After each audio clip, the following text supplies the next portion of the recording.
Buenas noches, estimados estudiantes. Vamos a mirar hoy el tema de psicoeducación. Antes de comenzar el tema, pues algunas acotaciones generales. Lo que vamos a mirar en las siguientes sesiones, en el tercer y cuarto corte, hacen referencia a diferentes técnicas de intervención que tiene la psicología comunitaria, pues para trabajar con comunidades, con poblaciones. Estas referencias a psicoeducación, psicoterapia de grupo, grupos de autoayuda, terapia familiar y rehabilitación en comunidad. La idea original, pues en el semestre era haber podido asistir a alguno de estos tipos de actividades, por ejemplo, ir a grupos de autoayuda, ir a algún tipo de terapia familiar, pero pues por la cuestión de salud pública que hay en todo el mundo, pues tuvimos que omitir este tipo de trabajos. Aún así vamos a mirar el tema, lo vamos a revisar y enfatizar algunos aspectos clave. Bueno, tenemos temas que vamos a mirar en las y en los modelos psicoeducativos. Entonces, para contextualizarnos, la psicoeducación, pues es el tipo de intervención más conocido, es el más eh, comúnmente utilizado en muchos aspectos, es el que la población general más identifica con la labor de los psicólogos, pues aparte de la consulta. Y esto es porque, pues básicamente, cualquiera de nosotros ha podido participar en actividades educativas. Cuando ustedes, por ejemplo, van a una charla de la universidad sobre consumo de drogas, alcohol, cualquier tipo de situación, esa es una actividad psicoeducativa. Entonces, pues básicamente uno no tiene que estar en la condición o tener la condición, pues para poder participar de ese tipo de actividades. Entonces, por eso es que son las más conocidas, pero pues al mismo tiempo tienden a reducirse bastante, a simplificarse bastante y asumirse como que es simplemente hablar y dar información. Y pues la idea de la sesión de hoy es justamente eso, comprender que la psicoeducación es una labor muy importante. Hay muchos profesionales que pueden dar actividades educativas a nivel grupal, médicos, ingenieros, profesores, etcétera. Pero como su nombre lo indica, la psicoeducación pues es propia de los psicólogos y tiene unos objetivos muy particulares, pues que nadie más aparte de que no sea psicólogo, pues los puede realizar. Entonces, la psicoeducación como tal surgió dentro del ámbito médico.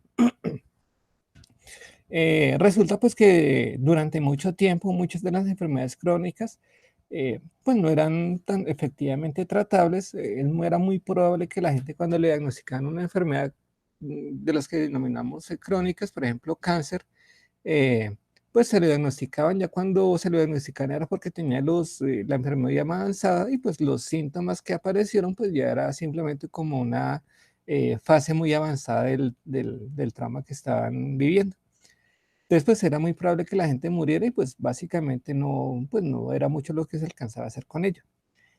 Con el paso de los años, pues evidentemente los tratamientos médicos mejoraron y empezamos a tener una población de personas que ya empezaban a convivir con la enfermedad. Entonces pasamos de morir por esa enfermedad a convivir con la enfermedad.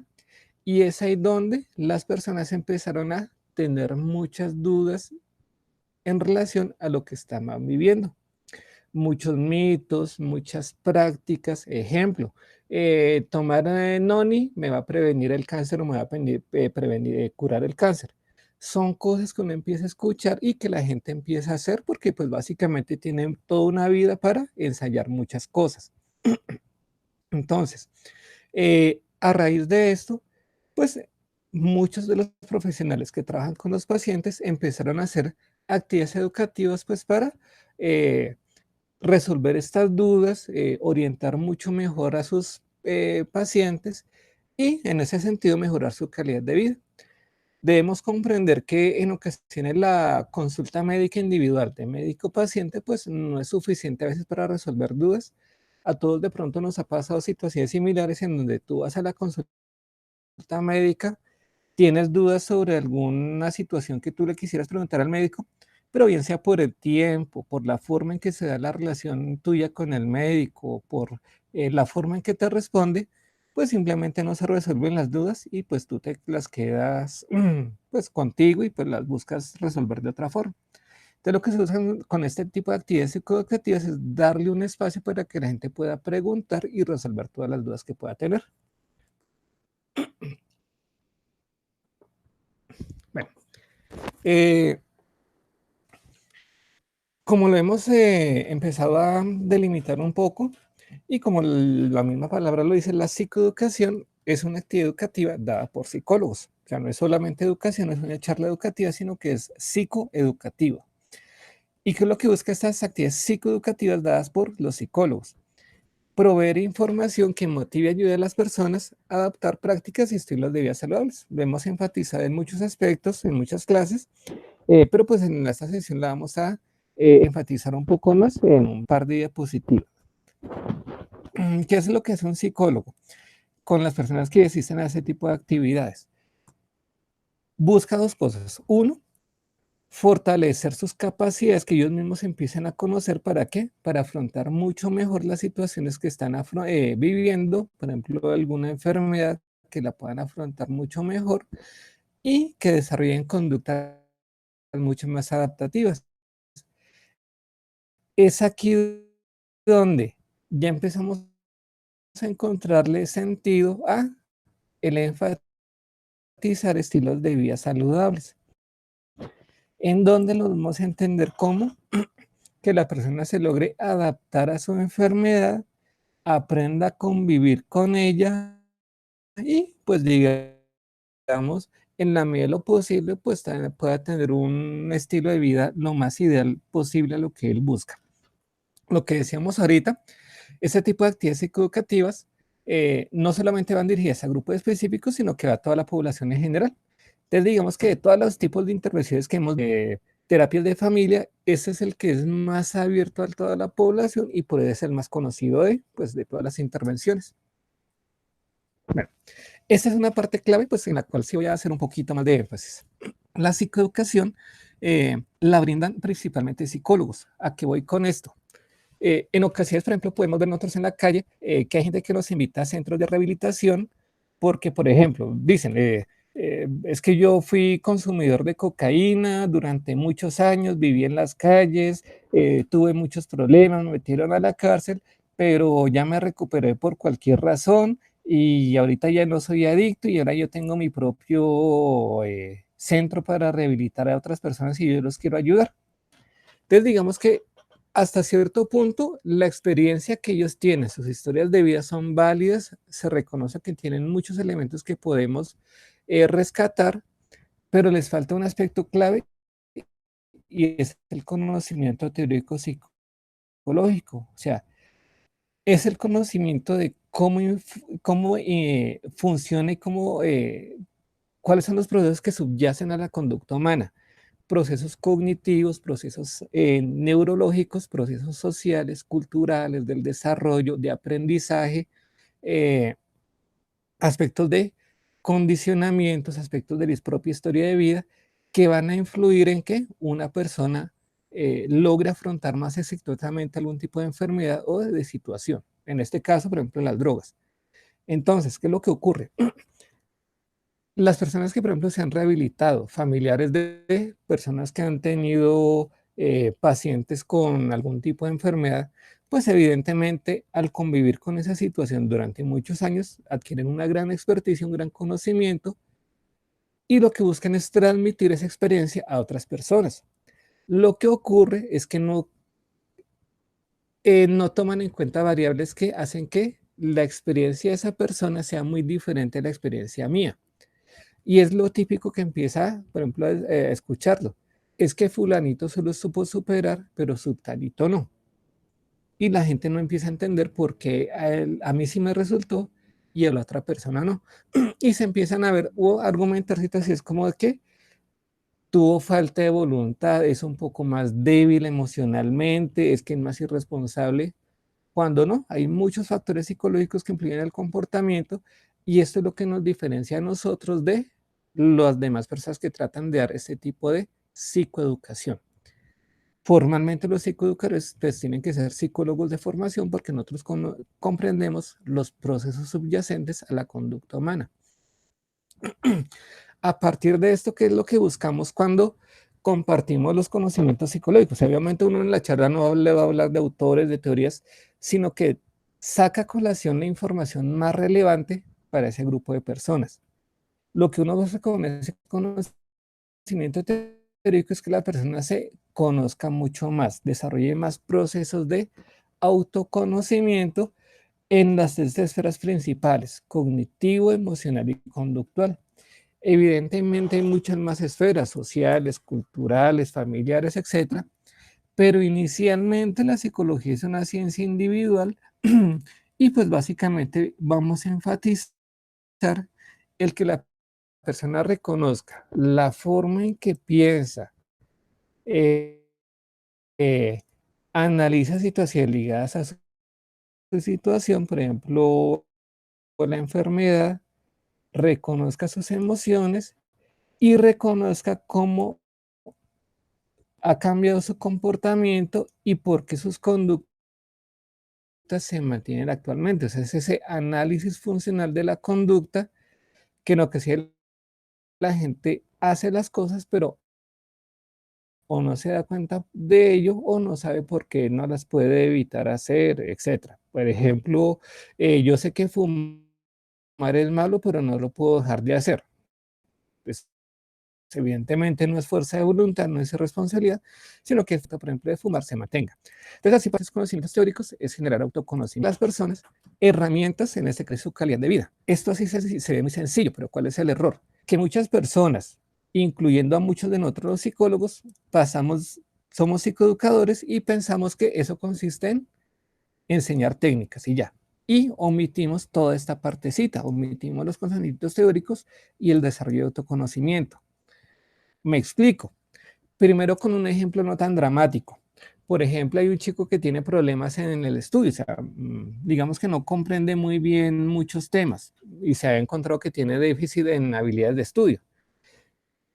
Uno podría pasar directamente a enseñarle técnicas, por ejemplo, para subrayar, para leer, para sacar ideas principales, pero si ese chico no se conoce exactamente cómo es que él se prepara para estudiar, cómo se siente, qué piensa de lo que está aprendiendo, uno no conoce sus hábitos de vida, por qué en ocasiones, por ejemplo, se puede quedar dormido mientras estudia, por qué se distrae tanto, por qué incluso cómo influyen los factores emocionales, por ejemplo, depresión, de tener que ser el mejor, de pasar o el no importarle ciertas cosas, y influyen en la forma en que va a estudiar. Si uno no trabaja esta parte de autoconocimiento, las técnicas o hábitos de estudio que le enseñemos poco o nada van a servir porque no se ha cambiado el chip de su conocimiento, de por qué eso le va a servir. Simplemente se volverían como lo que nos dice la población en general, las palabras mágicas que le dice el psicólogo para que se cure. Y no, no es así. Con las enfermedades es mucho más delicado.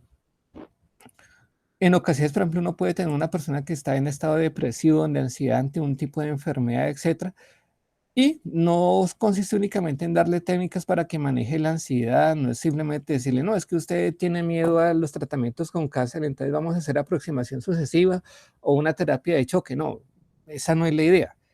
La idea es que la persona, primero que todo, se conozca a sí mismo, reconozca sus procesos conductuales, emocionales, cognitivos, y ahí sí sepa en cuál esfera debe trabajar un poco más o si debe trabajar aspectos muy particulares en cada una de ellas. Y ahí sí comprender por qué esa técnica o ese procedimiento en particular le va a servir a él. O sea, básicamente es que la persona comprenda por qué esta técnica me va a servir a mis problemas en particular. Entonces, esta parte de autoconocimiento tiene total sentido a la hora de que lo que realmente le queremos enseñar, formas de manejar mucho mejor su enfermedad o la situación que esté viviendo, sea pues efectivo. Si nos omitimos, si no nos diferenciaremos mucho de las revistas de carrusel, cromos, páginas de internet, pues que básicamente te dan una serie de cosas para hacer que supuestamente te van a servir. Ejemplo, revista Carrusel, tú estás deprimido, pues entonces, ¿qué tienes que hacer? Mírate al espejo y di lo bonito que eres, levántate con el pie derecho y que vas a acabar con el mundo. No, o sea, realmente esto podría servir, pero solamente va a servir en la medida en que la persona se conozca y sepa por qué decirse esas cosas o hacer ese tipo de técnicas, le van a funcionar a él y por qué no a otras personas. Entonces, digamos, esta es la clave de las charlas psicoeducativas, generar autoconocimiento para que la gente sepa qué necesita y qué no para su vida y para su situación. Los abordajes en psicoeducación, pues digamos que son tres grandes: individual, familiar y grupal. Lo que estamos mirando en la sesión de hoy son abordajes totalmente grupales. Los abordajes individuales, pues básicamente lo que estamos mirando en otras materias de clínica en nuestra carrera, y el abordaje de familia, sesión de terapia familiar. Bueno, los objetivos de las actividades psicoeducativas pues son varias. La principal es brindar información, pues digamos que uno podría hacer, decir que es la bastante obvia, que, pues, que incluso está segura colocarla ahí, pero pues también tenemos que tener cuidado acá. Y es que el objetivo es que le brindemos a las personas información que sea relevante y comprensible para ellos. Entonces, un ejemplo con nosotros. Cuando nosotros tenemos algún tipo de enfermedad, siempre vamos a buscar información. O sea, nosotros somos una especie que necesitamos satisfacer nuestras dudas y nuestras preguntas. Es incómodo quedarnos con ellas. Lo que estamos viviendo ahorita en el mundo es un ejemplo. Más de uno de nosotros ha buscado información del coronavirus en Internet. O sea, no le preguntamos a un médico, sino que básicamente yo miro lo que aparece en Wikipedia, en Internet, lo que aparece en la página de tal sitio, lo que aparece en las redes sociales, etcétera, y yo constantemente busco información. Con los pacientes pasa lo mismo. Imagínate que le diagnostican a alguien, no sé, un lupus, etcétera. No es una enfermedad como tal que uno tenga un conocimiento general. Pues lo primero que tú vas a hacer, empezar a buscar en el diccionario qué es lupus y empezar a buscar cuánta página de internet aparezca que te diga qué significa el lupus, por qué se da, qué tan grave es, etcétera.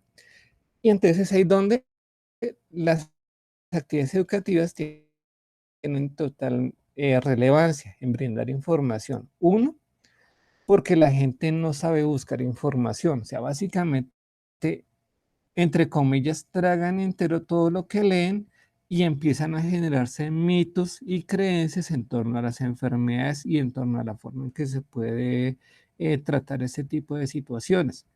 Entonces uno puede leer, no, yo tengo lupus, eso es por carne roja, entonces nunca más voy a volver a comer carne. No, o sea, eso depende de las características de tu cuerpo, de la enfermedad, curar de la enfermedad que ya tienes. Entonces son situaciones que la gente empieza a hacer. Entonces, con las actividades educativas, uno de los objetivos es que la gente aprenda a buscar la información y aprenda a clasificarla ya, eh, contextualizarla para su caso en particular. Y segundo, que aprendan a discriminar qué información le aplica a ellos y cuáles no. Esto es muy relevante porque pues en ese mismo orden, en ese mismo ejemplo que hemos estado tocando, eh, yo puedo leer mucha información y yo, por ejemplo, vi que a fulanito le sirvió tal tratamiento. Yo tomo la misma droga, pero a mí no me funcionó. Entonces, pues lo que estamos haciendo es que yo consumo o que busco tanta información que no la paso por filtros de si me va a aplicar a mí y simplemente, por así decirlo, la trago entera y creo que también me va a funcionar a mí. Un ejemplo un poco más claro, por ejemplo, con otra situación, que es los déficits cognitivos. Todos sabemos que los déficits cognitivos, bueno, por lo menos nosotros los psicólogos sabemos que los déficits cognitivos no son de todo nada, o sea, no es que tú tengas un déficit cognitivo o no lo tienes, no. Ese es un gradiente en donde, por ejemplo, el más visible, el más común, el síndrome de Down. Nosotros podemos tener chicos con síndrome de Down que tienen más dificultades para conductas de autocuidado, aseo, cognitivos, académicos, que ni siquiera pueden ir a un colegio, pero también tenemos chicos con síndrome de Down que pueden cuidarse a sí mismos, pueden aprender y irles bien, muy bien en muchas materias, incluso algunos que hasta se gradúan y pueden estudiar en la universidad. Entonces, digamos, tenemos una amplia gama de rangos en donde se puede dar se puede caracterizar el síndrome de Down. ¿Qué es lo que ocurre? Para las personas del común, pues básicamente no se entiende ese tipo de información. Ejemplos que yo he visto. Yo soy la mamá de un chico con síndrome de Down.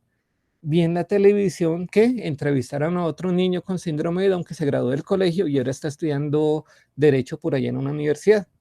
¿Qué es lo que yo miro como mamá de otro niño con síndrome de Down? Ah, si él pudo, mi niño también lo puede hacer. Y entonces voy al colegio distrital de mi barrio y pongo una tutela porque me lo tienen que recibir, porque si un niño se graduó y tenía síndrome de Down, el mío también lo puede hacer. Eso es lo que se busca, clasificar la información. Las dos informaciones son ciertas. Sí, hay en verdad chicos, por ejemplo, con síndrome de Down que pudieron salir adelante y pues digamos que por sus características lograron hasta terminar una carrera universitaria.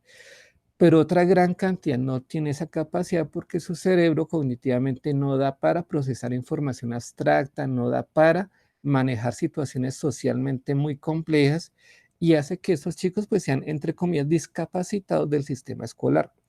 Entonces, en ese sentido es que las personas no clasifican la información, sino que asumen, si a fulanito le sirvió, a mí también me tiene que funcionar. Es lo que, por ejemplo, también uno ve, por ejemplo, con muchos pacientes con enfermedades. Ah, es que a mi vecino lo operaron, no sé, de X tumor, a mí me tiene que operar porque yo quiero que me operen y yo sé que eso me va a servir. Pues cuando el médico te esté diciendo, no, es que la cirugía no te va a servir de nada, no, la gente dice, no, yo quiero que me operen porque yo sé que a fulanito él se curó con la cirugía. Eso es lo que vamos, no es que sea información falsa, sino que a ellos no les aplica. Y es ahí donde las actividades educativas tienen el principal énfasis, que la persona sepa buscar la información, pero también sepa clasificarlas. Y el hecho de que una información no aplique para su caso no quiere decir que sea falsa, sino que simplemente por muchas variables sociales, biológicas, etcétera, simplemente tratamientos o formas de proceder, pues no aplican pues, para su caso en particular. Eh, pues también, como lo hemos enfatizado en otras clases, pues los objetivos de la psicoeducación es mejorar la adherencia al tratamiento, pero sobre todo los tiempos de cumplimiento.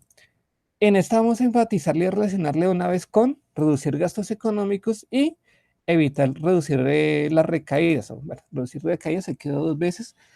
¿A qué voy con esto? Resulta que uno de los objetivos es limitar, es que la gente cumpla los tiempos sí, bueno, los tiempos de cumplimiento, valga la redundancia. Entonces, ¿qué es lo que ocurre? Muchas veces la gente cuando empieza un tratamiento para algún tipo de enfermedad, listo, digamos que tiene una adherencia al tratamiento, pero no cumple con los tiempos. Por ejemplo, en nuestros casos puede pasar que nos haya pasado lo mismo. El médico nos manda un tratamiento por 10 días y nos manda 30 antibióticos. Nos dice, se tiene que tomar un antibiótico cada 8 horas. Tú el primer día te tomas los antibióticos sagradamente cada 8 horas, pero al día siguiente te levantaste un poquito más tarde, te lo tomas a las 9, 10 horas, después entonces el siguiente te lo tomaste a la hora del almuerzo, que pasaron apenas 5 horas, y el último te lo tomas por allá cuando te acordaste, y empiezas a correr los tiempos de la forma en que te toman los medicamentos. Digamos que, porque los antibióticos se tienen que tomar cada 8 horas, por ejemplo, porque se ha encontrado que para ese tipo de bacterias en particular, su tasa de reproducción y de crecimiento tiene un ciclo aproximado de la bacteria, perdón, en el momento en que más débil está. Si tú te lo tomas antes o después, simplemente no le vas a pegar cuando la bacteria está en su punto más débil. Con otros tratamientos médicos es mucho más delicado, por ejemplo, crecimiento de tumores, enfermedades infecciosas, virales. Los tiempos de cumplimiento tienen que ser casi que sagrados, porque básicamente podemos hacer que bacterias o virus, o en este caso, por ejemplo, también tumores, generen una resistencia a los tratamientos simplemente porque tú no te lo tomas cuando debe ser. Haces que en tu organismo crezcan este tipo de organismos que se vuelven más resistentes cada vez más a los medicamentos, ¿sí? ¿Qué es lo que empieza a originar eso? Que aumente la posibilidad que tú tengas recaídas ¿Y qué pasa si tú tienes una recaída? Tienes que volver al médico, tienes que volver a comprar tus medicamentos, tienes que volver a gastar en transporte, tienes que generar muchos más gastos en alimentación, tienen menos ingresos de pronto porque trabajas menos y es ahí donde se incrementan tus gastos. Entonces, cuando nosotros con las actividades psicoeducativas logramos una mayor adherencia al tratamiento, pero que también se cumplan los tiempos, eliminamos recaídas o la posibilidad de que se presenten recaídas y pues va ligado pues a una reducción de gastos económicos tanto para la persona como para el hospital, pues que también tiene que costear todo este tipo de situaciones y pues ese dinero pues lo podrían invertir en otros pacientes de pronto que tengan muchas más situaciones. Y pues otras servicios también ligadas a la psicología están pues a aliviar la carga emocional o permitir que la persona se descargue emocionalmente, resuelva sus propias dudas, sus mitos. Sabemos que hay muchas cosas que nos generan preocupación. Por ejemplo, ahorita con lo del COVID, si yo toso como me pasó ahorita, o si me duele la garganta, ¿será que tengo el coronavirus? Y entonces yo me angustio y no duermo por ello. Pues simplemente cuando yo tengo una charla educativa y pregunto sobre eso y pues un profesional me responde acordemente a esto, logro reducir un poco más la carga emocional al respecto. Lo mismo pasa con enfermedades pues, mucho cáncer, diabetes, etcétera. Esas enfermedades te generan muchas preocupaciones que si no las logras resolver, te generan mucho más problemas emocionales. Y pero cuando tú tienes la portas, pues logras encontrar solución a muchas dudas, desmitificar muchas cosas y pues te baja la carga emocional, modificar conductas y pues básicamente también eliminar prejuicios. Características de los grupos psicoeducativos o de las actividades psicoeducativas, se esperaría que sean en promedio de 8 a 12 personas. Es un número aceptable porque lo que se usa con la actividad psicoeducativa es que la persona participe con sus dudas, sus preguntas, sus inquietudes, sus mitos, creencias al respecto, pero que también nos permita retroalimentar a las personas si han comprendido el tema. Por ejemplo, son las preguntas que a veces los hacen sus docentes en clase sobre si entendieron, cómo vamos con el tema, está todo claro.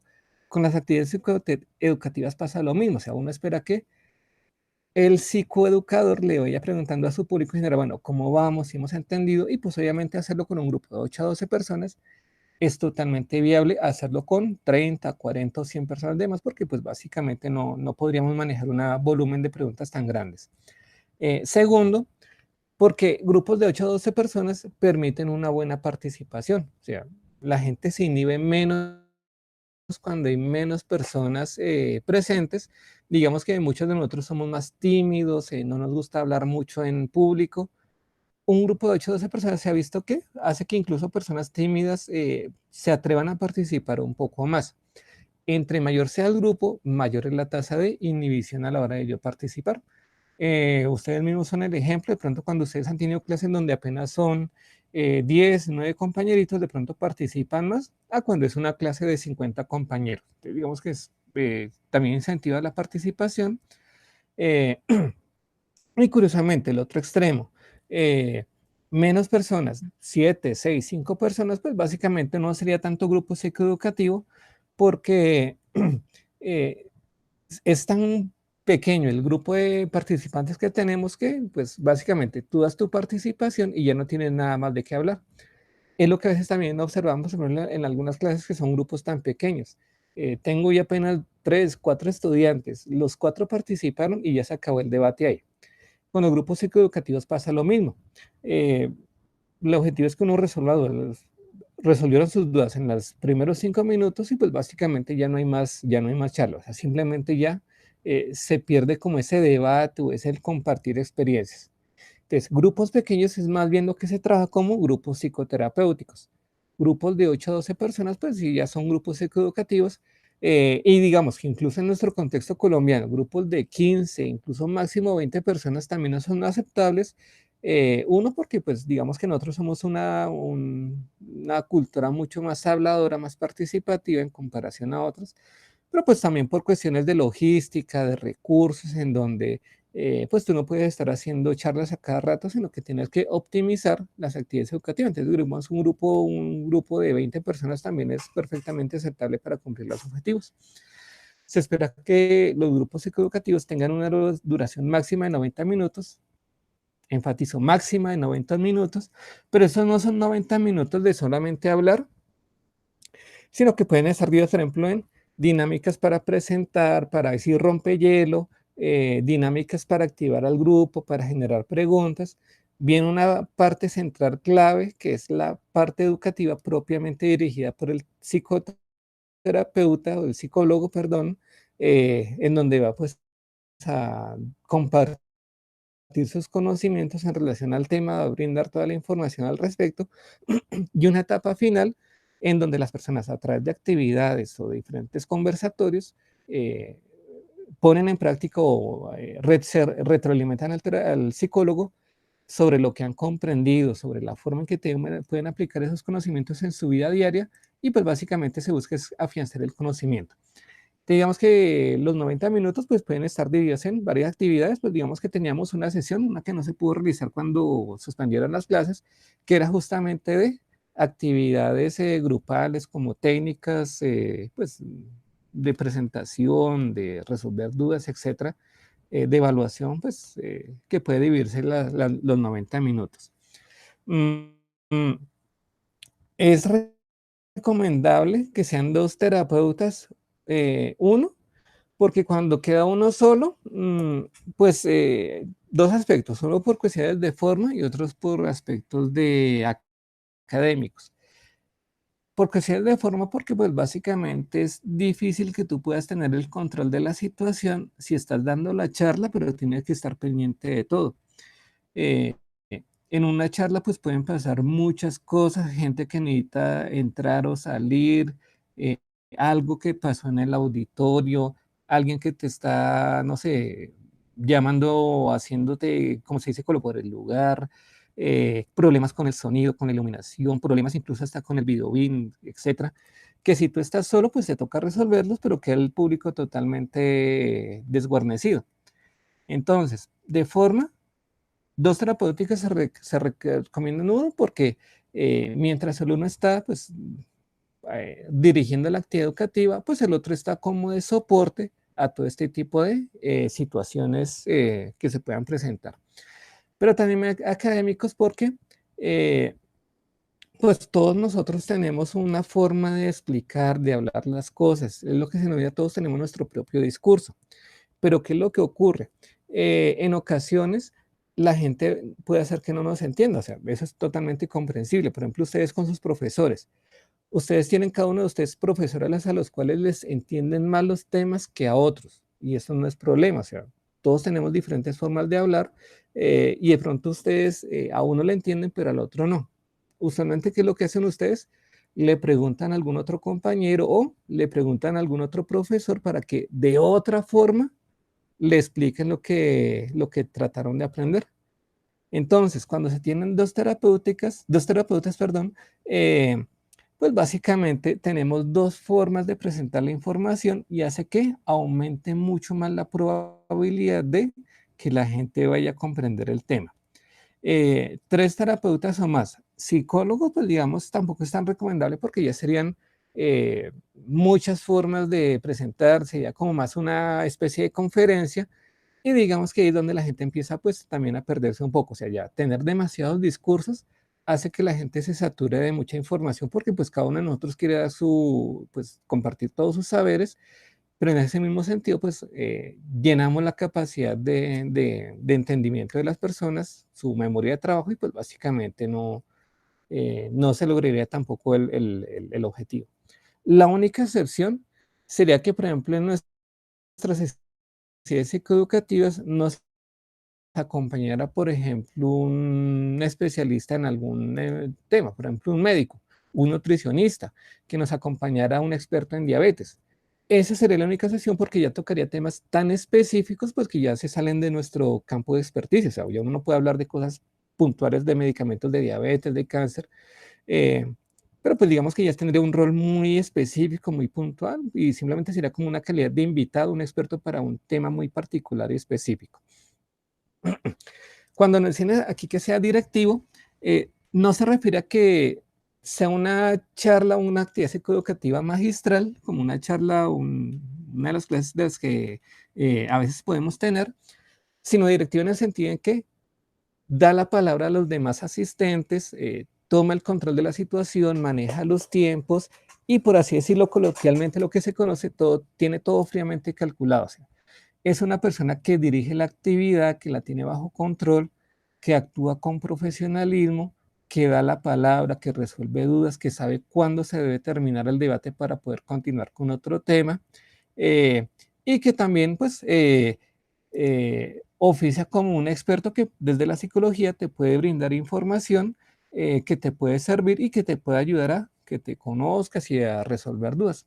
Es lo que se conoce como el efecto halo, o sea, es el profesionalismo que tú irradies el que va a hacer que la gente, ahí sí literalmente, crea más en lo que tú dices o no.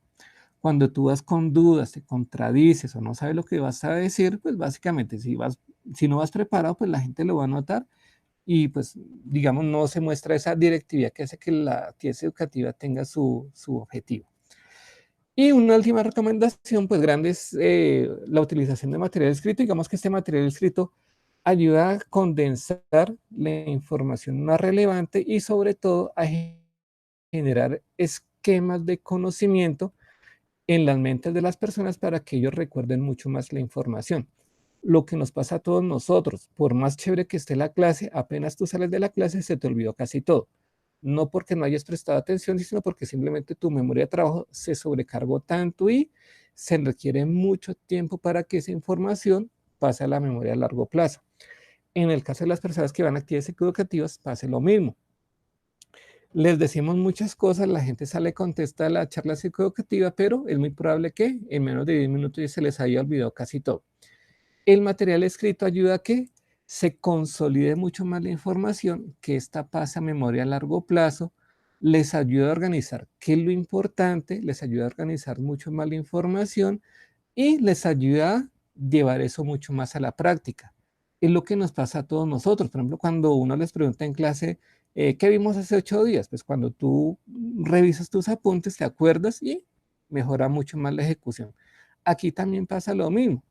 La gente quiere hacer cambios en su vida, ¿qué es lo que va a hacer? Recurre al folleto educativo, a sus apuntes, a lo que tú le diste como material escrito y pues simplemente es mucho más probable que generen los cambios que tú quieras a que simplemente los dejas ir sin ningún tipo de material. Te digamos, son elementos clave que vemos a cada rato, pero que ya tenemos, sabemos cuál es la lógica de todos estos elementos que hacen parte de una actividad psicoeducativa. Bueno, ¿por qué las actividades psicoeducativas funcionan? Pues básicamente ya hemos nombrado algunas, pero pues vamos a resaltar 4. La transferencia, descarga emocional, adherencia al tratamiento y autoayuda.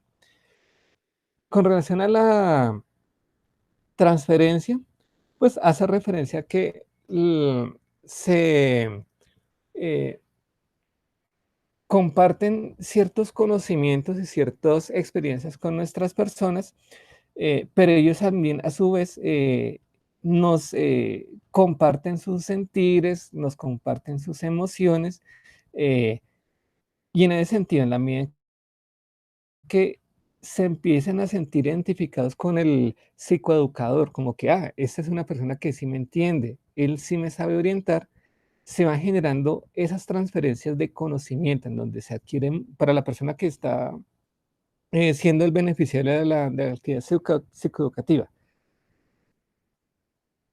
Cuando tú te sientes cómodo en esa actividad, cuando tienes o desarrollas por lo menos un agrado por la persona que está hablando, eh, logras comprender mucho más la información, le pones mucha más atención y lo asumes como más apropiada para tu propia vida. Si el conferencista no te agrada, pues es difícil que lo que te está diciendo lo vayas a aceptar pues en tu propia vida. Digamos, estos procesos de transferencia son claves porque sí permiten que eh, la persona se sienta identificada.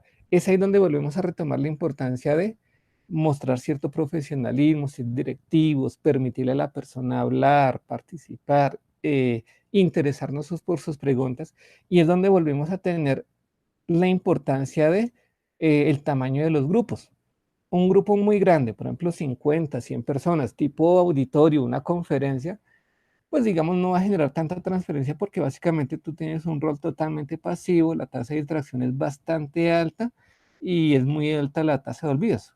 Cuando es un grupo pequeño, el conferencista te pregunta, se interesa en ti, se interesa por saber si entendiste o no los temas.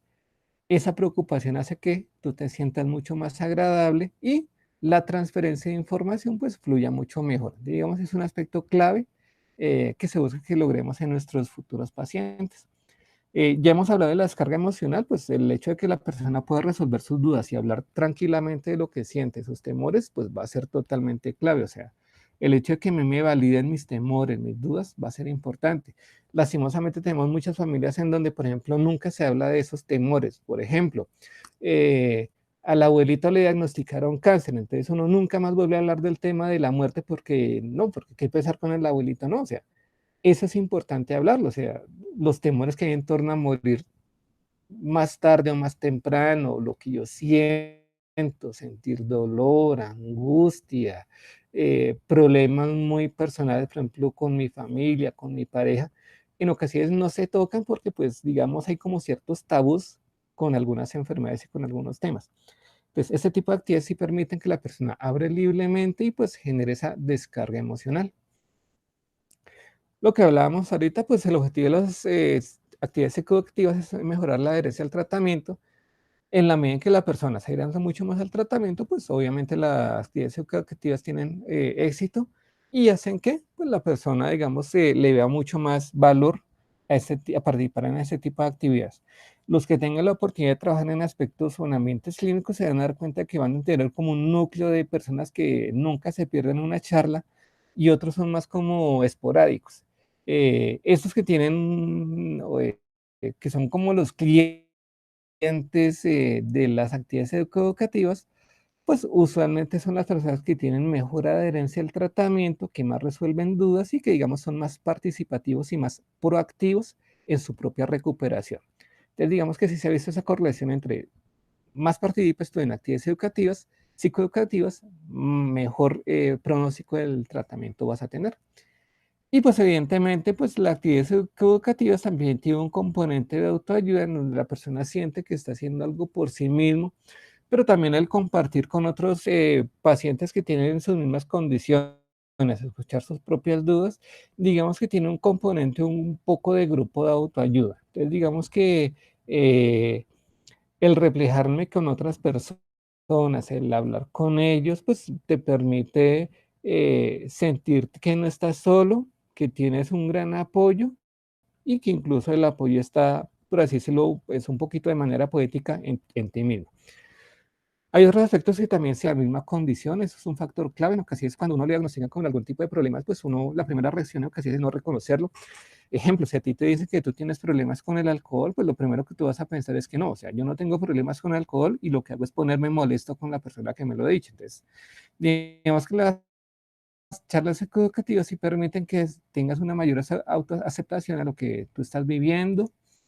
eh, Se generan más conductas de altruismo, de apoyo a otras personas. Digamos que el hecho de ayudar a otros hace que tú te sientas bien, tiene un componente eh, emocional bastante importante y pues hace que tú te sientas bastante, que sientes que haces algo por otra persona, incrementa los niveles de empatía tanto en el paciente como en los familiares. Imitación, aprendizaje vicario, entonces uno también a través de este tipo de actividades educativas puede escuchar lo que han hecho otras personas, uno puede compartir por aprendizaje vicario, pues las personas empiezan a adoptar cambios en sus estilos de vida, en sus comportamientos. Genera mayor cohesión, ese es en el caso de las terapias familiares, pero pues también puede aplicar a grupos pequeños que pueden tener la misma condición. Consenso. Hace referencia a que en ocasiones tópicos para ti, o sea, como que es la típica de que esto solamente me pasa a mí, o sea, porque yo soy Carlos Portillo, tengo una nube negra encima y todo me pasó a mí, preciso a mí me dio este tipo de enfermedad, ¿por qué me tenía que dar, no sé, el coronavirus a mí? Pero, entonces, cuando uno empieza a mirar que hay otras personas con situaciones similares, uno se da cuenta, oiga, esto no es exclusivamente mío, sino que hay otras personas que también les pasa lo mismo y que piensan igual a mí. O sea, lo que yo siento y pienso sí tiene un consenso con otras personas, cosa que en ocasiones los familiares, por ejemplo, los más cercanos, no te logran entender. Porque pues, digamos, no se vive lo que tú estás viviendo en carne propia. En ocasiones, por ejemplo, la típica, hoy no quieres comer y te sientes mal para comer, etcétera, y toda la familia está ahí encima tuyo con el cirilí, es que tiene que comer, es que tiene que alentarse, y tú sientes que estás solito. Pero cuando tú vas a una charla psicoeducativa y escuchas a otras personas que yo tampoco quiero comer, no me apetece, tú dices, ah, esto no es exclusivamente mío, a muchos nos pasa, digamos que ese consenso hace que te sientas un poco mejor. Eh, Universalización, pues, digamos, está un poquito ligada al consenso, pues la sensación de que no estás solo en ese tipo de situaciones y hay muchas más redes de apoyo que te pueden aportar. Y la inspiración, digamos que resume todo lo que hemos visto en tu vida. Algo que ustedes van a notar cuando empiezan a trabajar en actividades educativas en cualquier aspecto es que la gente sale altamente motivada después de una charla psicológica. O sea, la gente se siente tan identificada que siente que sí puede generar cambios en su vida, en el aspecto que sea. Entonces, digamos que ese tipo de actividades, cuando se hacen de manera regular, se inspiran a la gente en que sí es posible hacer cambios en sus propios estilos de vida. Bueno, hay dos modelos psicoeducativos que soportan pues, la psicoeducación. Unos modelos son informativos y los otros son los conductuales. Los informativos pues tienen la premisa de que uno puede aprender a partir de la simple observación, o sea, aprendizaje vicario, y los conductuales pues que se aprende a través de la ejecución. Dentro de los conductuales, lo vamos a mirar, ya están incluidos los cognitivo-conductuales. Entonces, los modelos informativos son mucho más breves. Aquí tenemos 5 o 6 sesiones, pero pues realmente en nuestro contexto a veces colombiano son apenas 3 o 4 sesiones. Se prioriza la información, digamos que son las, entre comillas, típicas charlas educativas en donde yo transmito información y el asistente es el responsable de mirar cómo asume ese tipo de información, o sea, cómo la va a traducir en su vida. Son las típicas charlas, por ejemplo, en las que participamos, conferencias con donde hay muchas personas, 50, 100 personas, etcétera, en donde hay un conferencista, él nos habla y pues tú pues tomas la información que entiendes y que consideras es relevante para lo que pues tú vas, etcétera.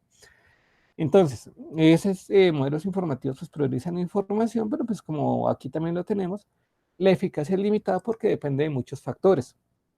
Depende de la motivación de la persona, depende de la capacidad de comprensión que tenga, depende de la cantidad de información que sea capaz de procesar en el momento, depende de la capacidad de información que sea capaz de recordar y de aplicar correctamente. Entonces, digamos que son las más tradicionales, digamos que cuando a uno les piden hacer una charla, es lo que la gente primero piensa, se debe hacer, y es lo que les va, curiosamente, lo que les van a pedir a usted, o sea, como que ustedes van a trabajar en una empresa y haga una charla para motivar a la gente, y pues la idea del jefe suyo es, no sé, dígale las palabras mágicas para que la gente se anime. Pues digamos, sí, pues uno podría perfectamente hacer una charla motivacional, de explicar algunas teorías de motivación, motivación extrínseca, intrínseca, etcétera, pero pues digamos que la eficacia siempre va a ser limitada si únicamente nos remitimos a la información. Digamos que estos modelos informativos mm, son mucho más efectivos cuando son sesiones muy cortas, por ejemplo, máximo 15 minutos y son en temas muy puntuales. Ejemplo, lo estamos viviendo ahorita, las propagandas sobre cómo lavarte las manos para prevenir el coronavirus. Entonces, es un modelo informativo en donde te dicen, vea, el coronavirus se transmite con el contacto directo con otras personas, el contacto cercano. ¿Qué tienes que hacer? Lávate las manos, ya, listo. O sea, y te dan una serie de pasos para lavarte las manos y ya se acabó la charla educativa por la propaganda, por el periódico. tienen mucha más efectividad porque son concretas, son puntuales y, digamos, van a un objetivo muy particular. Son cortas y son de fácil recordación. Entonces, digamos, estos modelos informativos sirven es cuando tú tienes un objetivo muy particular, una información específica que quieres transmitir y eh, que apunta directamente a un problema que todo el mundo lo tiene, por ejemplo, claro en algún tipo de situación. Situaciones mucho más complejas, pues ahí sí el modelo informativo se va a quedar un poco más corto. Para eso tenemos los modelos conductuales. Estos modelos, pues como lo dice ahí la diapositiva, son un poco más largos, obviamente pues van a priorizar el cambio de conducta, usualmente en ambientes hospitalarios van a priorizar el manejo de los síntomas y lo que buscan es instalar hábitos. El ejemplo típico para que quede claro lo tenemos en la fotografía. Por ejemplo, los cursos a la que van las maternas, por ejemplo, las madres gestantes. Entonces, desde que están en embarazo, empiezan a ir a estos cursos ¿para qué? Para que aprendan a hacer ejercicio, aprendan, por ejemplo, a manejar síntomas como calambres, dolores de espalda, aprendan a manejar la respiración, aprendan a manejar dolores. Cuando se acerca el momento del parto, les ayudan o enseñan a respirar, a adoptar ciertas poses, a controlar ciertas reacciones que de pronto no pueden ser adecuadas al momento del parto, etcétera. Y una vez tienen al niño, por ejemplo, les enseñan cómo colocar al niño para que amamante mejor, cómo hacer que pues, el seno produzca o sí, bote un poco más de leche, cómo sacarle gases a los niños, etcétera. Entonces, básicamente son actividades educativas que enfatizan los cambios de comportamiento en una serie de aproximaciones sucesivas te indican cómo hacer ciertos cambios, te explican el por qué esa conducta funciona, cómo se puede aplicar y en qué momentos. Y digamos, es muy conductual, digamos, son muy eficaces, sí generan una alta tasa de cambios de comportamiento, pero una característica que sí debemos tener en cuenta es que son largos, o sea, lo que nosotros hemos aprendido como psicólogos es que el comportamiento humano no cambia de la noche a la mañana, tiende a ser estable y con una sola charla educativa, con una sola eh, actividad, así sea conductual, pues no necesariamente vamos a hacer un cambio todavía de sesiones para empezar a instaurar esos cambios. Ejemplos, por ejemplo, en técnicas de estudio. Entonces, no es solamente que tú leas un libro sobre técnicas de estudio, sino son varias sesiones en donde el psicólogo te va a enseñar cómo mejorar tus hábitos de estudio, comunicación en pareja. Son varias sesiones en donde uno le enseña a la pareja cómo expresar emociones, cómo expresar diferencias, cómo controlar reacciones fisiológicas, cómo argumentar, cómo escuchar. Entonces, digamos, son varias sesiones que tienen un objetivo particular, pero que todas apuntan a un mismo cambio específico. Entonces, en eso es lo que se denomina pues el análisis funcional de la conducta y es que la persona pues obviamente sin mayores términos complejos de la psicología entienda cuáles son los factores son las situaciones que predisponen una conducta, cuáles son los factores que gatillan la aparición de esa conducta, cuáles son los factores que mantienen ciertas conductas y cuáles son los resultados. O sea, básicamente, porque esa conducta que hace que esa conducta se mantenga. O sea, es uno de los principios de la psicología. Toda conducta está motivada y esa motivación es porque a la persona le sirve para algo. Entonces, digamos que incluso hasta el peor de los hábitos, la gente lo hace es porque le sirve para algo.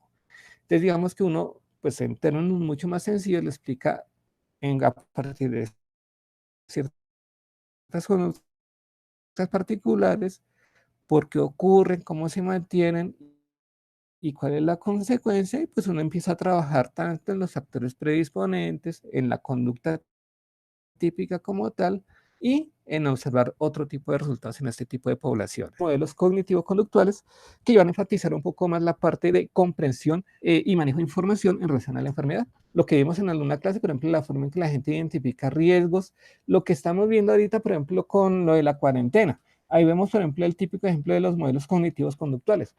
Muchas personas no se ven enfermas, no ven al muerto frente a la casa de ellos, pues tanto salen a la calle, pues siguen con su vida normal, porque pues simplemente no identifican un riesgo, o sea, simplemente no ven la enfermedad en la calle, no lo ven en su propia vida y pues simplemente no asumen que tienen conductas de riesgo. Entonces, digamos que los modelos cognitivos conductuales si buscan es enfatizar mucho más la parte de comprensión de enfermedades, la forma en que se em, manejan ciertas creencias, mitos, etcétera.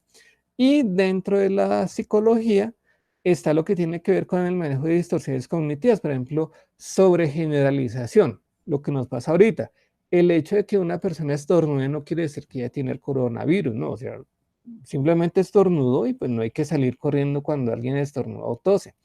Eh, Pensamiento dicotómico, todo es bueno o todo es malo. Te diagnosticaron una enfermedad, entonces te vas a morir de eso ya rápido, ¿no? Como lo que pasa con las personas que tienen cáncer. Ah, tengo cáncer, me voy a morir. No, no son situaciones de sí o no. Entonces, digamos que eso sí es propiamente de los psicólogos. Vuelvo y enfatizo, por eso se llaman actividades psicoeducativas, porque los psicólogos conocemos de este tipo de distorsiones cognitivos, procesos de pensamientos automáticos, la forma en que a través de heurísticos se van a hacer ciertos tratamientos. Los ejemplos que tocamos ahorita. Es que fulanito para la diabetes está tomando ciertas hierbas, entonces debe ser que le sirve porque tiene lógica, o sea, es un procesamiento heurístico de la información donde para esa persona tiene lógica ciertos tratamientos y pues lo ejecuta. No sé, por ejemplo, yo tengo diabetes, me como un pastelito, un ponqué, pero le voy a meter de 10 vasos de agua porque eso ayuda a diluir el azúcar. O sea, es un pensamiento automático que la gente ve en otro tipo de ambientes y siente o asume que le va a servir a sí mismo. Entonces, son ejemplos de pensamientos o de formas de entender enfermedades, pues que sí es importante que nosotros lo reconozcamos porque nosotros sabemos, o por lo menos sabemos cómo es que funciona la mente humana, cómo es que funcionan las distorsiones, los heurísticos, los atajos mentales, y hace que la gente pues asume que si algo es lógico debe ser verdad.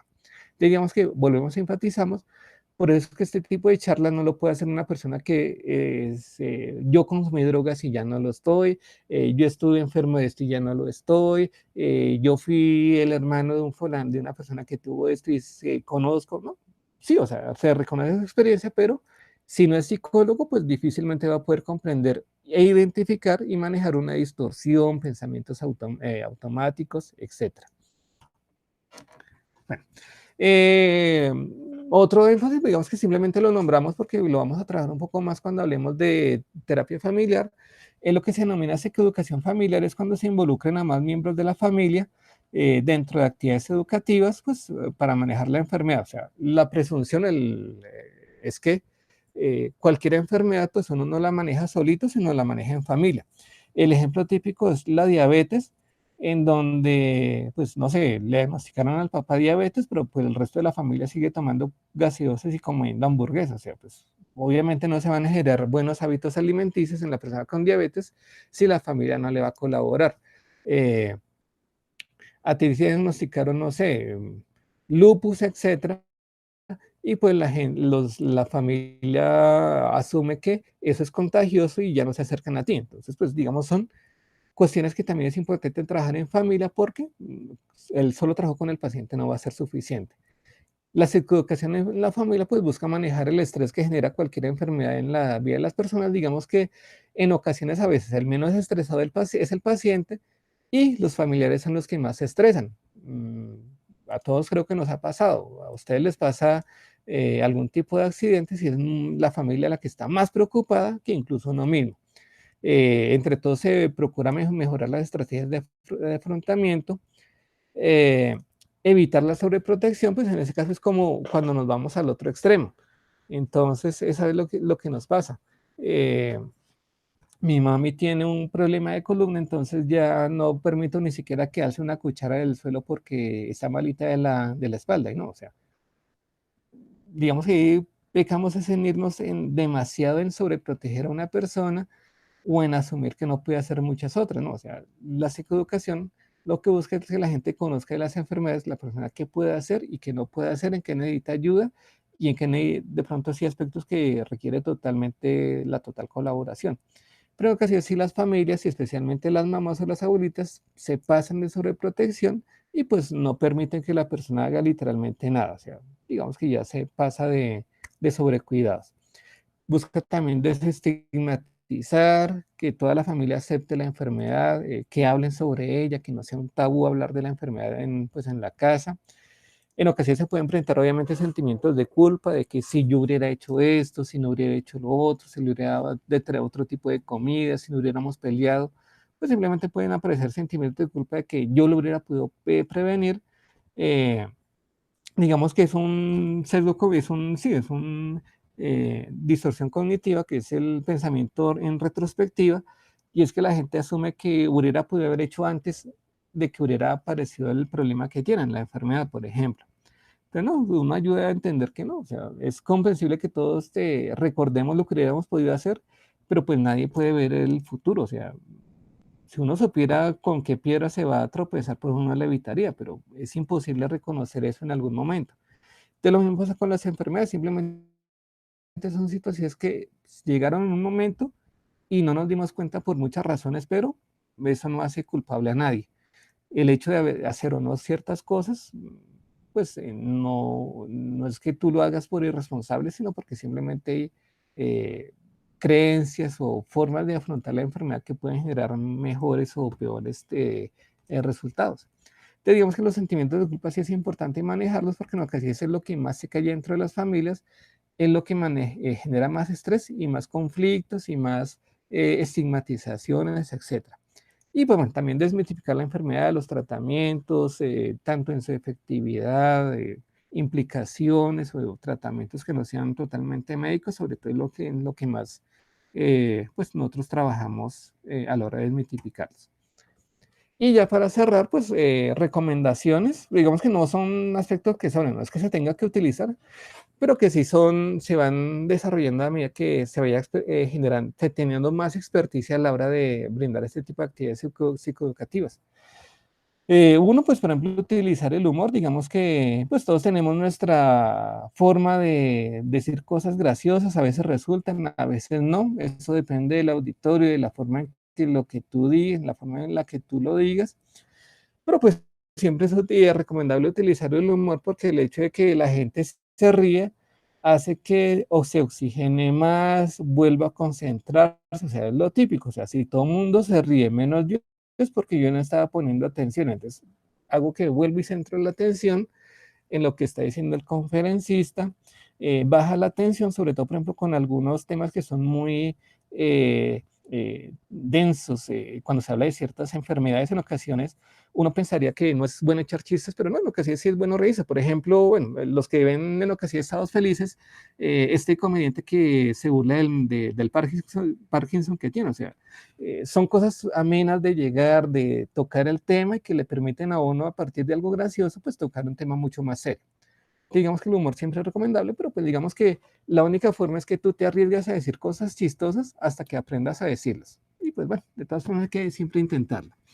La espontaneidad, no ser tan magistral, hablar pues dirigido a personas, con palabras mucho más naturales, no tan técnicas de como de psicólogos, etcétera.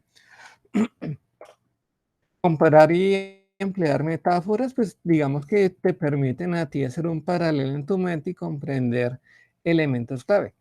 Lo que, por ejemplo, hacen muchos docentes en las clases, por ejemplo, mi persona, utilizamos diferentes ejemplos, utilizamos ejemplos de sus propias vidas con la academia, con los estudios, simplemente para que enfaticemos ciertos aspectos, por ejemplo, en la forma en que la gente asume ciertos problemas, la forma en que la gente asume cierto tipo de situaciones. Eso es lo que nos permite, por ejemplo, en ocasiones, como para ayudar que quede mucho más clara la información. Obviamente los cuentos van a servir mucho más con, por ejemplo, población infantil, que le ayuden a comprender lo que está ocurriendo. Por ejemplo, los que han tenido la oportunidad de ir a hospitales en estas épocas, van a ver que ya hay caricaturas sobre el coronavirus y pues le enseñan al niño gráficamente que es un enemigo invisible, que sobrevive, pero que si tú te lavas las manos eres un superhéroe. Entonces, digamos que son cositas que le ayudan a que los niños se emprendan mucho más, pero pues también a los adultos, eso tampoco lo vamos a negar.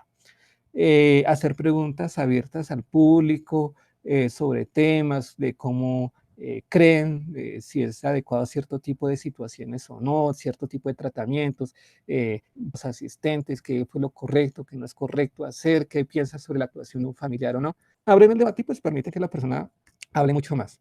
Y pues también pues como cualquier otro tipo de actividades, pues reforzar a la gente, felicitarlos por su participación, incentivarlos, lo que hablábamos ahorita, el darle cositas de recuerdos, folleticos, recuerdos puede funcionar, pero también el refuerzo social, el decirles gracias por venir, su participación es importante, esta charla la hacemos entre todos, todos hemos aprendido algo importante, te vas a ir con algo mejor para tu casa, puedes compartir esto en tu familia, eres una parte fundamental. Reforzar las participaciones, sí, tu participación fue muy importante, lo que tú acabas de decir, tienes mucha razón, lo que nos dijo aquí la señora, vamos a retomarlo porque es un elemento importante, pues digamos, eso ayuda a la gente y hace que lo sientan bien, y pues definitivamente no juzgar, no estigmatizar a la gente, creo que suficientemente están estigmatizados con sus situaciones, sus enfermedades, como para que uno los siga juzgando en sus quehaceres, no ver la situación como todo nada. ¿Qué es lo que nos diferencia a nosotros de otras personas? La persona que se ha rehabilitado, el familiar, eh, a la larga en algún momento va a juzgar a la persona porque no actúa como él lo hizo. O sea, el problema de las personas que eh, mm, hacen este tipo de, o tratan de hacer este tipo de actividades a partir de su propia experiencia, es que asumen que su forma de hacer las cosas es la más válida o incluso es la única válida. Entonces, cuando una persona trata de hacer algo diferente, tienden a juzgarlo y decirle, no, o sea, a usted no le funcionó es porque no hizo eso, usted tiene que hablar con su mamá porque a mí me funcionó, a usted le tiene que funcionar y si no habla con la mamá nada le va a servir. No, o sea, en ocasiones uno tiene que entender cómo es la relación, los factores, la forma en que se comunican, pues para mirar si es pertinente o no hacer cierto tipo de actividades. Entonces, digamos que eso es lo que sí nos diferencia a nosotros significativamente de otras personas que también hacen actividades educativas. Entonces, pues básicamente, como lo hemos notado, las actividades educativas, digamos, son las más comunes, todas hemos participado, pero no son tan obvias ni son tan sencillas como pareciera a primera vista. Antes de cerrar la sesión de hoy, pues les envié también a su correo la guía de trabajo pues, de la actividad 3. Básicamente es hacer un cuadro comparativo entre psicoeducación, grupos psicoterapéuticos y grupos de autoayuda. La evaluación se va a partir de desde la rúbrica que también les anexé sobre cuadros comparativos. Esa rúbrica tiene 4 criterios. En la guía traté de explicar de manera muy sencilla a qué hacen referencia esos 4 criterios para que lo tengan en cuenta. Obviamente la evaluación que va a hacer el docente va a ser sobre esos 4 criterios y la coevaluación pues va a girar sobre los mismos temas. Entonces yo espero que con esta rúbrica y con estos temas pues podamos hacer un muy buen trabajo. Obviamente pues tenemos las lecturas guía, tenemos las clases, pero si queremos buscar información adicional en otro tipo de publicaciones, pues lo podemos hacer, pero en ese caso sí debemos anexar las referencias de donde tomamos el resto de la información. Eh, Cualquier duda, pues lo pueden hacer a través de mi correo. En la plataforma Moodle en los próximos días voy a abrir un espacio como una especie de foro para los que tengan ahí algún tipo de duda la puedan formular y pues yo respondo, pero la idea es que cuando hacemos la pregunta pública, pues la respuesta que yo les pueda compartir también nos sirve a todos porque es muy probable que todos tengamos la misma pregunta, pero pues no todos se nos ocurrió en ese momento o nos da de pronto incluso hasta pena escribir la pregunta. Entonces, a veces con que yo pregunte hace que muchos otros compañeros tengan la misma duda y la respuesta que yo trate de brindarles, pues de pronto nos pueda servir a todos. Entonces voy a tratar de manejar en este caso las preguntas sobre la guía y pues en general sobre el curso de esta forma a través de la plataforma Moodle. Entonces les agradezco mucho su tiempo y pues les deseo que les vaya muy bien en sus actividades.